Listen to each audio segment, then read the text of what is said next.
approaching it like this is an opportunity to learn about my nervous system, to learn about my beliefs, to learn about my fears. So every time my anxiety gets triggered, this is an opportunity to practice my skills, do something a bit different, rather than, oh crap, this is bad. We got to make sure this never happens again. Because so often that is how we approach anxiety. Hello and welcome. We're so glad you're tuning into the Taking Good Care show. I'm Dr. Andrew Wong, based in Toronto, Canada.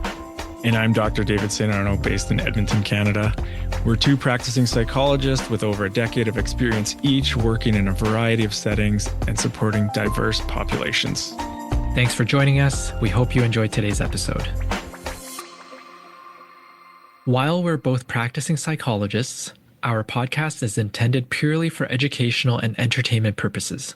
It's not a substitute for professional mental health care or treatment.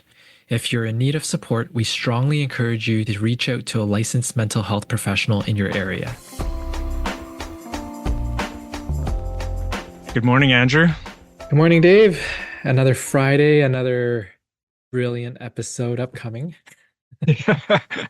Yeah, I think it was funny. We were both listening to the other one before it got released and then realized that we said we'd make another episode on anxiety. So we kind of committed to this and maybe even forgot that we were going to do this. So here we go. This one will be a bit of a shorter episode, but we're gonna dive a little bit deeper into anxiety. Some of this stuff might be a little bit repetitive.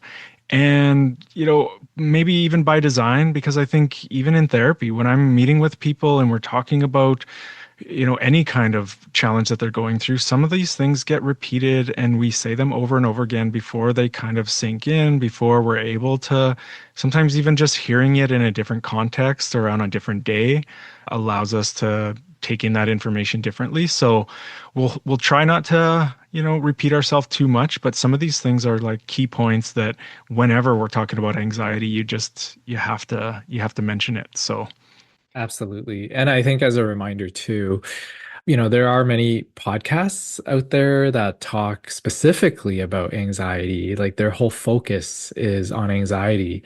Whereas our podcast is more about general mental health and hitting all areas of mental wellness, right? And so, if you're interested in, primarily anxiety, treatment issues, diagnostics, whatever it is, there's certain podcasts out there that you can listen to that their sole focus is on anxiety.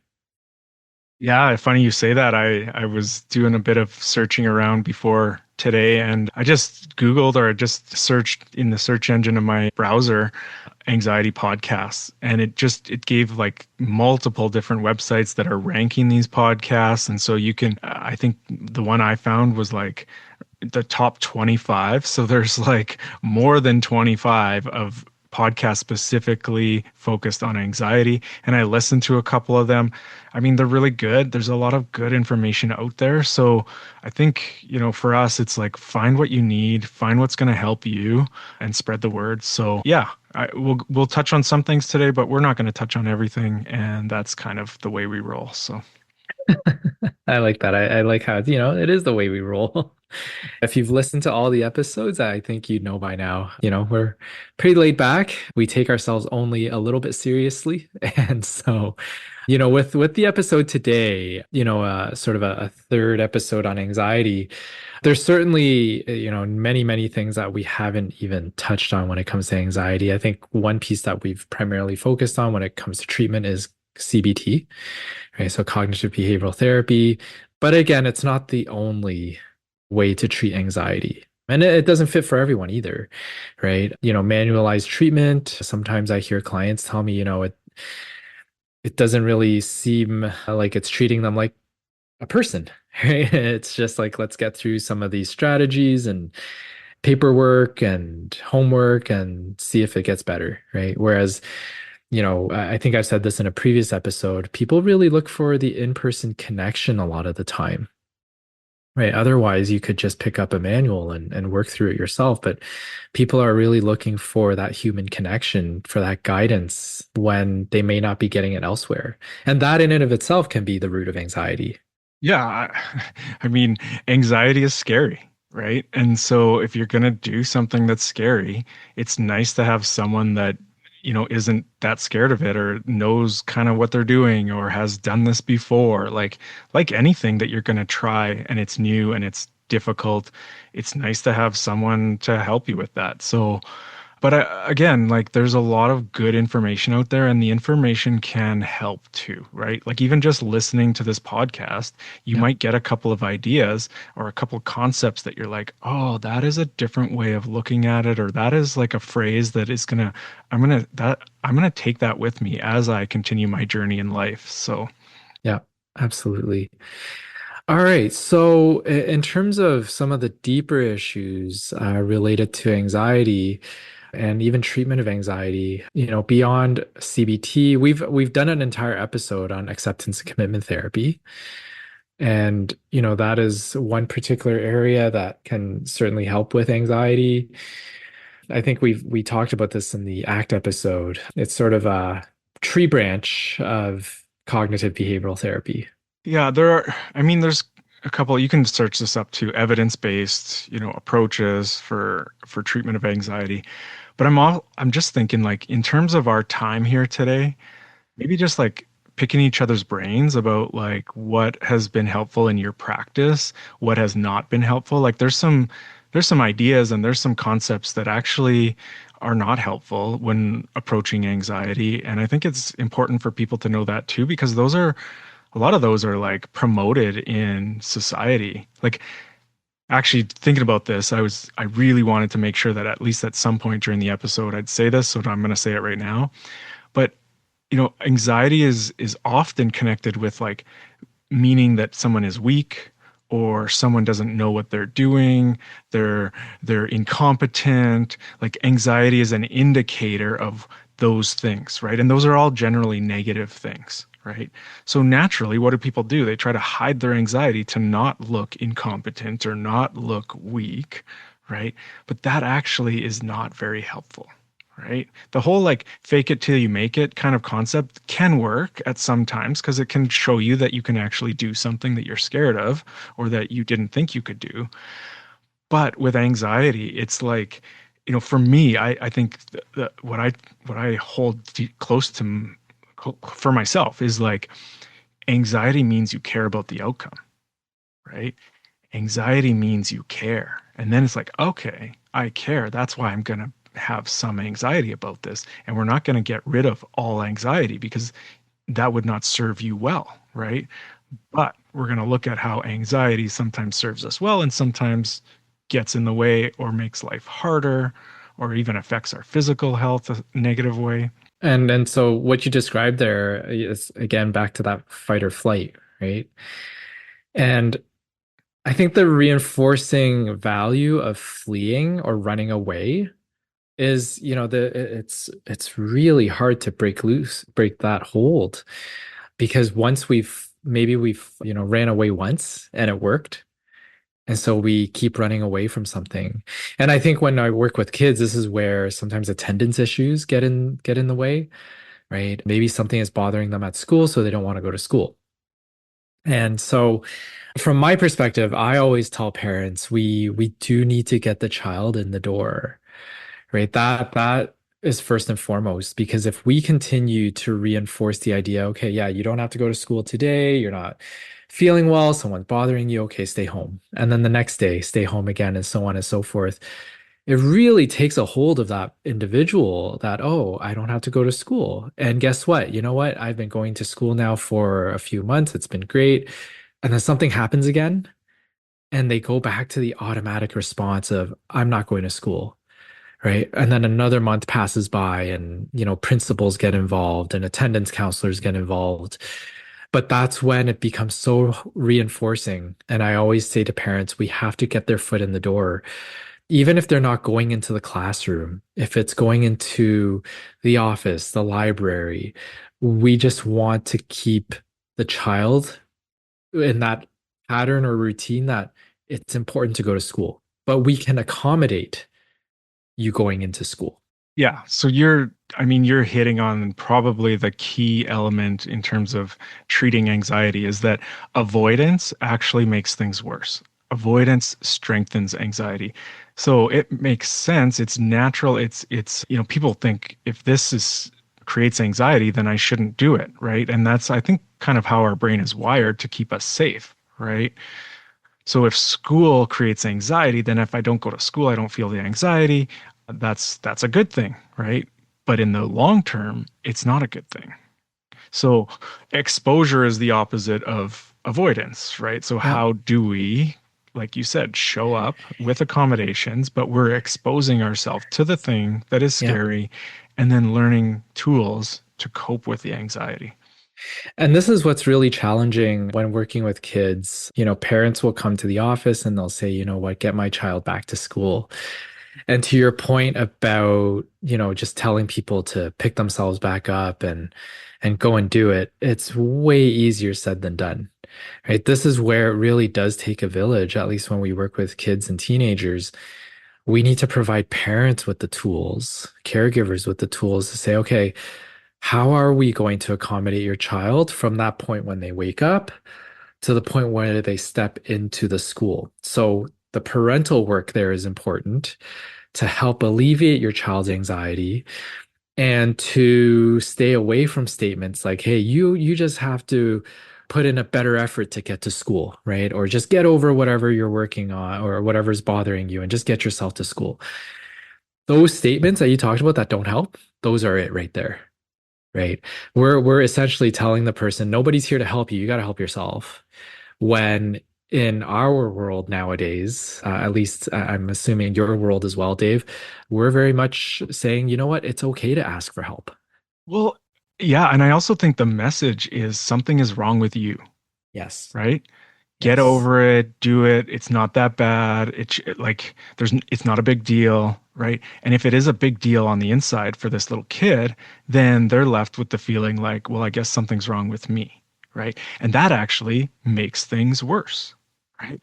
So I'll give an example that just popped into my head as we were talking about this is so I'm coaching U7, my little guy's soccer, and we're early in the season. We're like second game in this week. So we had two games this week, and it starts with a little practice and then it goes into a game. And we got this little guy on the team that, is stuck to his mom's leg and doesn't like really afraid to join and just really, even in tears, right? And and so you're talking about like helping parents too, right? So kids can feel their parents' anxiety, right? So I can see that these parents actually in the second game, both parents showed up, right? I think dad showed up the second time to be like, okay, well, I'll help him like do this thing. And so as a coach, I'm kind of like, I'm helping the little guy, but I'm also telling the parents like, it's okay.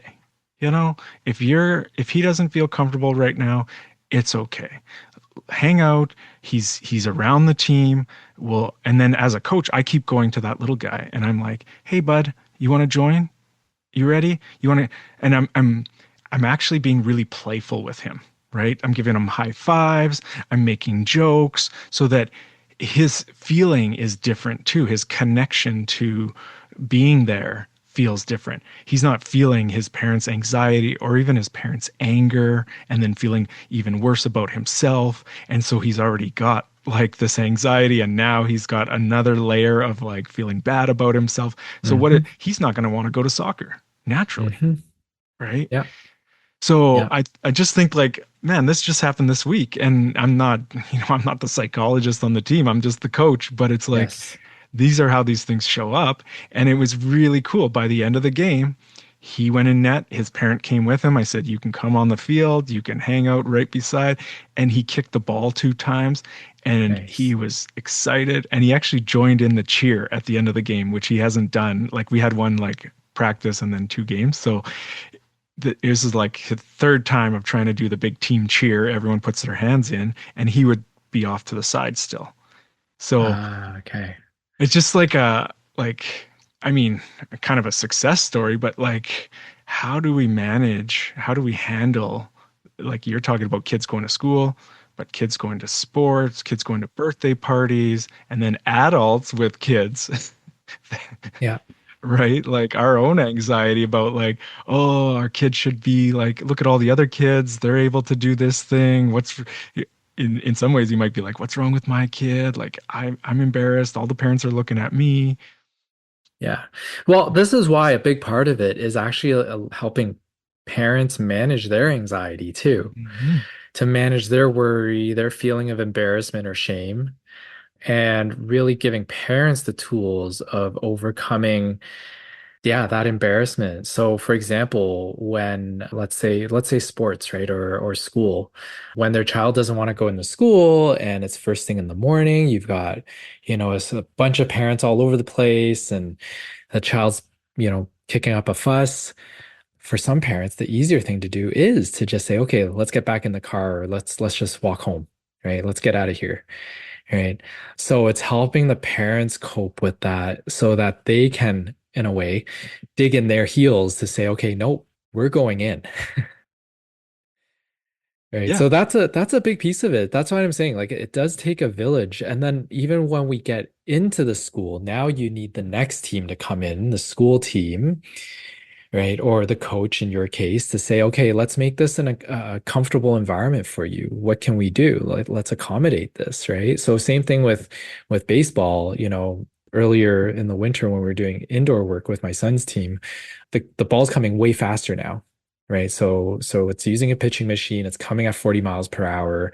Some of the kids have never seen the ball come that fast. And they're scared to stand there. Hmm. They don't want to get hit. Hmm. Right. So, the parents bring them, the parents tell us this is what's happening. And so it's our turn now to say, okay, well, you know what? We'll start the ball slower. Right. That's an accommodation, right? Some kids can take it at 40 miles per hour right off the hop. Doesn't matter to them. Other kids, they want it slower, maybe at 30 or 35. Yeah. Right. And so this now takes the coaches or the teachers to come in and say, okay, let us do our work and help alleviate the worry, the nervousness, the anxiety. Well, and you're saying like different kids have different nervous systems. They're going to have different sensitivities, right? And so some kids are naturally slow to warm up or shyer or more afraid of things than other kids, right? But you're also talking about modeling, right? And adjusting it so that they can kind of ease their way into it, right? And I think about actually the swimming lessons that my kids did. They had a great program. I got to just sit back and watch how this happens because a lot of kids are actually kind of scared to go in the water. The water's cold. There's a lot going on. Their parents have to be kind of away from them. And they would start by just squirting them with these little toys and like playing and like getting them wet a little bit. And then eventually they're in the water and they're having fun. And it's like, there's different approaches to anxiety. Some people, it's more of the like jump right in and like get the kid in the water, and then they'll realize it's okay. But I don't know. I think there's like a really almost respectful way to kind of approach someone's anxiety and fear, Yes. meet them where they're at, and then Yes. gradually get them to where they want to be. Well, something just came to mind. If you think about it, one of our very first episodes, we talked about this anxiety of starting appointments, of starting psychology treatment or therapy. And we just talked about having someone come to the office and being kind and, like you said, meet them where they are. Mm. Right. Like right off the bat, when someone is coming into your office, we're doing our work. We're evaluating, we're checking to see your nonverbal gestures. What are you saying? What are you not saying? We're taking all of that into account to see where you are and how open you are to this. Same thing. Yeah, how afraid you are of it, Yeah. right? Most of my no-shows or cancellations come from the first appointment, right? And so it's the scariest appointment. And so now I tend to reach out to people by phone just to quickly connect with them and say, do you have any questions about me? Do you have any questions about the process or our location?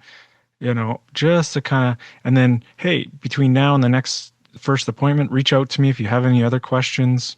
And I've heard from clients to say, like, that phone call is what allowed me to feel comfortable to do this thing that I was Yep. scared of doing.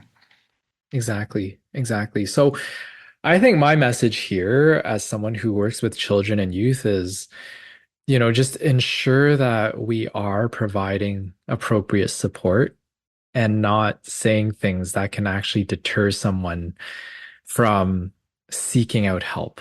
Because when we hear such statements like, just pick yourself back up, just work harder, we may have the best of intentions as adults, but it's actually very unhelpful.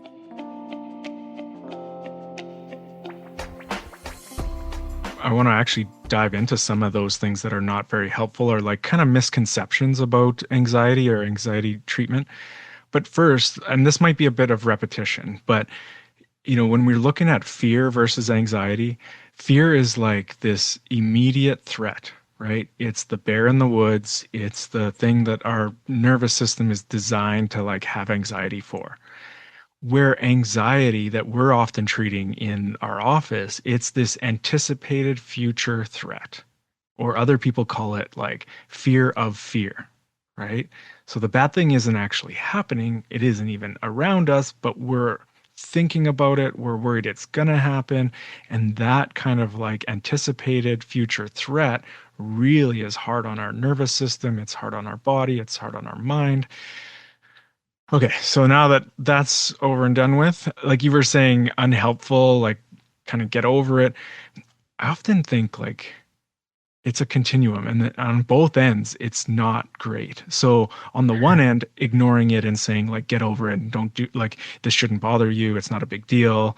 Don't feel the way you're feeling essentially. But on the other end, this like over reassurance and kind of trying to convince and like be like that can actually keep anxiety going too.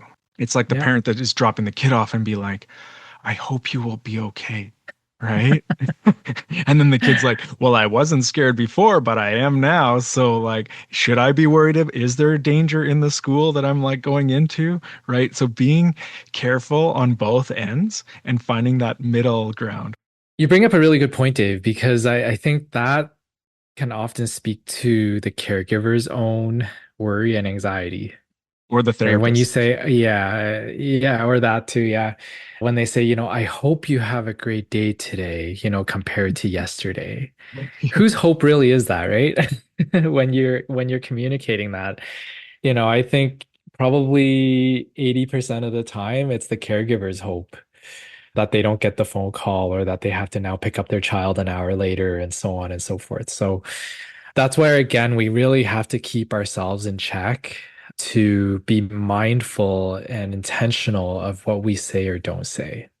Yeah, and our own anxiety. Like if we're even if we're not saying it. And I actually like way back Caesar Milan, the animal or dog whisperer kind of show that was on.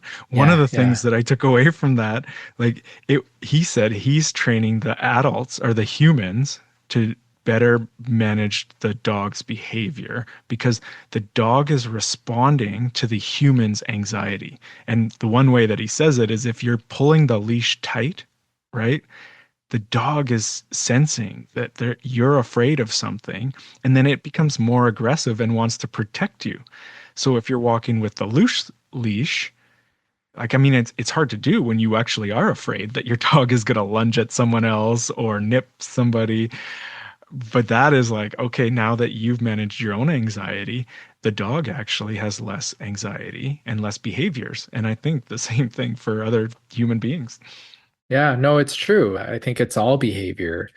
And again, I think this is where we get into the more conceptual or theoretical treatment of anxiety, right? You could certainly, put some accommodations and strategies in place, maybe more so for kids that are more behavior based. You can certainly try to use some positive reinforcement methods. Would that be the only method I use for anxiety? Probably not. But do you want to reinforce when a child has gone into the school, maybe for half a day, and that's what the goal is, and they reach that goal? Yeah, we want to positively reinforce that, right? And we want to play it up that we achieved what we were hoping to achieve. And have a positive association with the thing that actually was scary. Like going to the dentist. My kids love getting the toy that they get from the dentist. They don't love going to the dentist, but they've associated it with like a cool toy that they get Yeah, afterwards. yeah. even sometimes coming to the psychologist's office, right? Like they'll Yeah. get a toy afterwards, thanks Yeah. for sitting through and, 45 minutes of talking and drawing and, maybe things that you didn't want to do at the start of it. One thing I wanted to touch on, Dave, you sort of alluded to this, but we didn't really go any further with it, is the anticipation piece. Do you ever get clients who will say, the anxiety was really prominent, and then they did whatever they're supposed to do, and while doing it, everything was fine. And then maybe it's a recurring thing that they need to do. And again, the anticipatory anxiety is just overwhelming until they do it and they're in this situation again, they do it fine. You know what? That word, that phrase, like that anticipatory anxiety is huge. Like just having a word for it and an understanding around it. I mean, most of the time that I'm working with anxiety, we talk about anticipatory anxiety because that is what affects the behavior, the avoidance behavior, is because we know that the anxiety actually gets higher and higher and higher the closer you get to the activity or the thing that you are afraid of. So if you know that, you're like, oh, I got to do some public speaking. I know that my anxiety is going to go up all the way and it's going to keep increasing until I'm doing that public speaking. And that's just the way anxiety works. That doesn't mean that I'm not going to do well. That doesn't mean that I'm not prepared. That doesn't mean that I'm going to fail or that it's going to hurt me, right? The increased anxiety just means you're moving towards the thing you're scared about. I also think too that there's sort of that anticipatory anxiety leads you to this sort of critical moment of decision making, Yeah. right? Do I take on the challenge or do I run away from the challenge? Or do I take a break? Or do I do it later? Or do like there's a whole bunch of tricky ways that we can be like, yeah, not right now. I'll get to Yes. it later. And then the anxiety goes down, right? It's like, oh, Yes. that actually feels nice. So procrastination fits into that. Like there's when you look at avoidance and you look at anticipatory anxiety, the other thing with the anticipatory anxiety is that when you start doing the thing, almost guaranteed the anxiety goes down. Yep. So if you can tell yourself that it's going to be the worst right before, and then as I'm doing it, it's going to get better, and that's the way anxiety works, then you Yep. can coach yourself, right? There's that idea of reframing again, right? Like you reframe the situation as one that you can tackle because you've done it before and you know that once you're in the moment, it's going to be fine. And I was actually one of the podcasts that I was listening to about anxiety. The guy said this a whole bunch of times, but it was like, it's not the content. It's not the thing that you are scared of. It's not, we focus on these phobias or we focus on these things that are scary, but it's the anxiety. If we focus on the anxiety, then we can tackle it, right? Anxiety is Hmm. anxiety, regardless of where it's coming from, regardless of what it's about. Yeah. And anxiety is sneaky. It can show up at different places. When you think you got one covered, it can show up in a different way. So, and it's like, oh yeah, I know what to do with anxiety, right? Yeah. Once you have some tools, once you have some ways to handle it, then it's like it's a thing that's part of life and I can do this. And I think you bring up a really good point, Dave. Like it's a part of life. I think everybody experiences anxiety. It's really how we make that conscious decision of how we're going to tackle it. Are we going to shy away from it? You use the word procrastination. I see that a lot. And sometimes with the procrastination piece, it's almost like I see this in probably more teenagers than anyone else, but it's like I need help problem solving this, right? But A, I don't know how. And so who do I ask for help from? Right. And sometimes it's the embarrassment of having to ask for help. The other piece too that I sometimes see is this sort of masking with overconfidence. Hmm. It's like, oh yeah, no, I can do it. I can do it. It's not going to be a problem at all. But then a switch just comes on at the end of just panic, Hmm. right? Where now an assignment is due the next morning, it's 11 p.m. And it's not so much again about ability, It's now like, oh my goodness, I said I could do this, and now I don't understand anything about it. If they had sought out some of the questions prior, again, I think they could really do it easily, but it's like, oh, if I don't look at it, it doesn't exist. Yeah.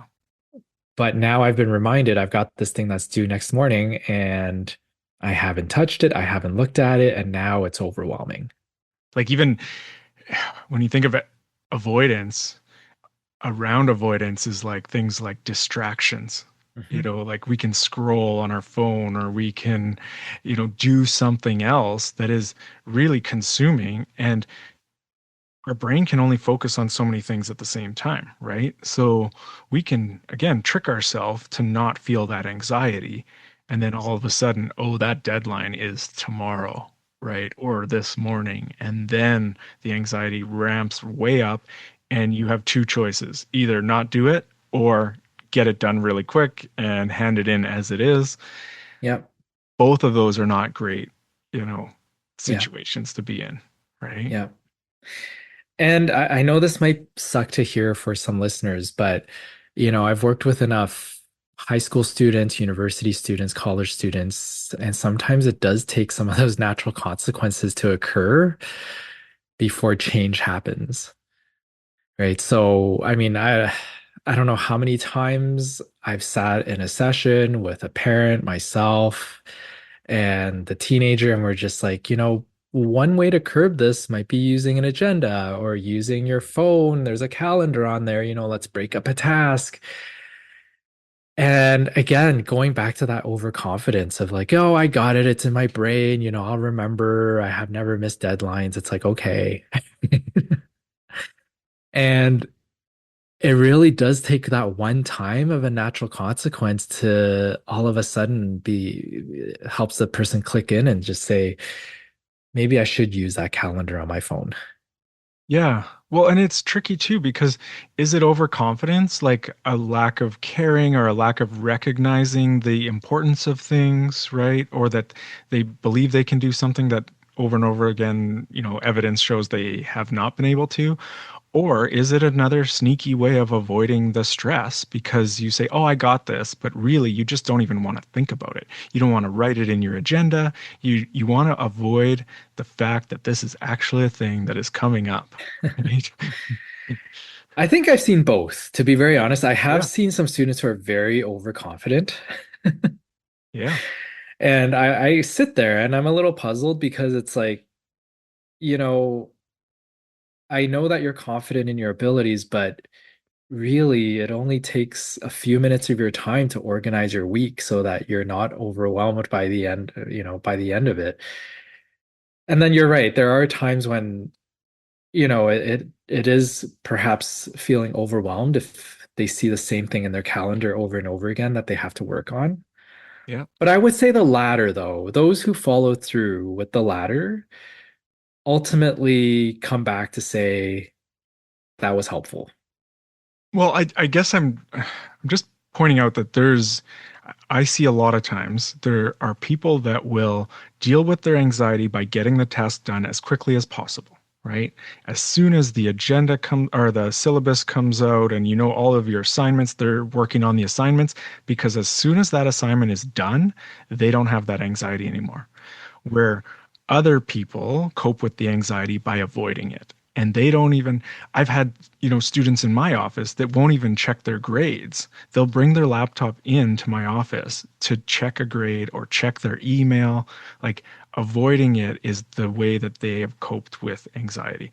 So both of those strategies actually have a downside to them, right? Like if you're finishing the assignment and you're not doing it very well, but you just want to get it off your plate.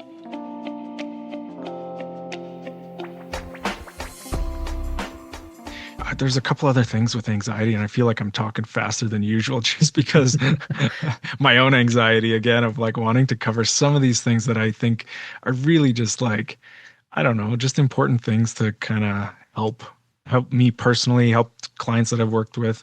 So one of the things is I think about anxiety like a smoke alarm.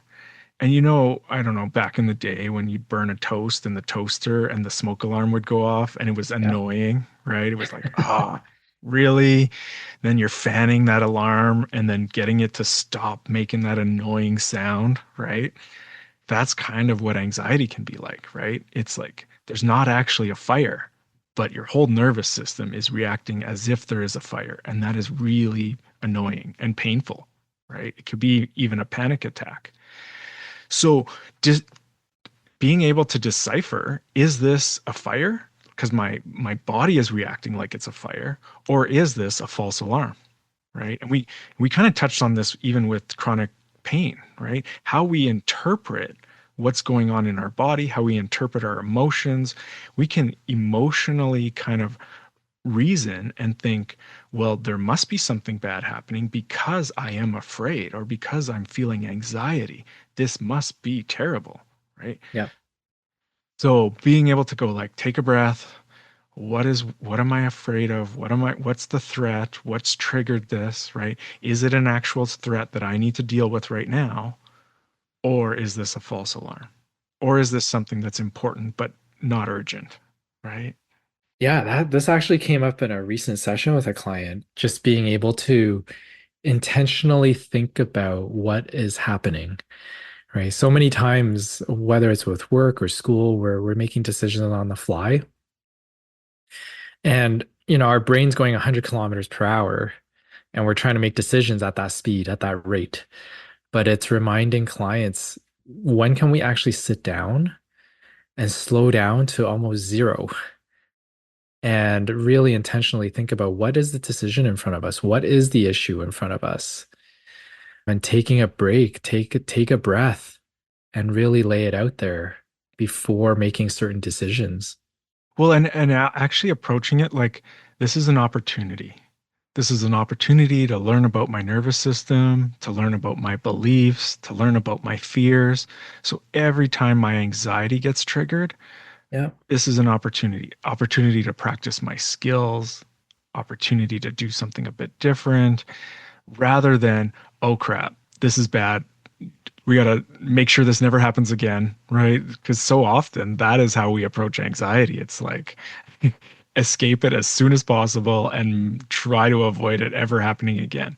But if you reframe it as an opportunity, it's like, okay, right? I'm going to learn something about myself by experiencing this uncomfortable feeling. This is where I really like the idea from acceptance and commitment therapy Yeah. that we all have an anchor, right? And, when anxiety comes along or any other issues that come along, it's the waves. Our boat is anchored, but we can withstand the waves. And so if we see the waves as something of a bit of a challenge, but also have confidence that we in our values are anchored, we can ride those waves out. Yeah. Riding the rapids of the anxiety, right? And instead of fighting them, instead of, going against them, it's like, I'm just going to ride this for a little bit. I'm going to notice what this feels like. And then it settles, right? Naturally. The more we fight it, the worse it gets. It's again going back to that idea of acceptance, right? Can we accept that this is happening right now and I have the tools to ride it out? All right, Andrew. So, on that Yeah. thought, everybody think about that for a moment. And, I think that's our third episode on anxiety. But again, there's a lot of info out there. So we just touched on some of the points, some of the things that, have been helpful for us in our practice or even personally. I hope you got something from this, and knowing that do a quick search. There's a lot of great information out there, and it is one of the most treatable kind of mental health conditions, right? For sure. So Yeah. you do not need to suffer with anxiety. And reach out to people. All right. If you have enjoyed this episode, give us a like, comment, pass us some questions, share it with a friend. And we are off to record our next episode. So until next time, take good care. Take care.